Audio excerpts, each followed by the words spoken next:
Yo, what is up guys? Welcome back to the channel, and in this video I'm going to be talking about how much is Apple Music. How much do you have to pay every single month in order to use Apple Music? So if you're an iPhone user, this will be useful for you if you're thinking about getting into the Apple Music streaming service.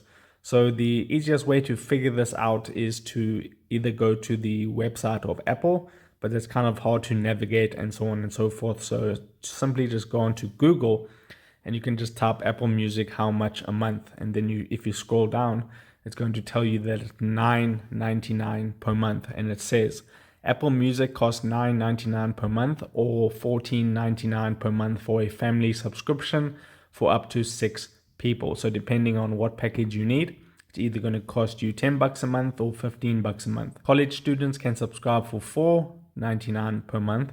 A new Apple Music voice plan with limited functionality became available with iOS 15.2. So if you're a student, you're in luck.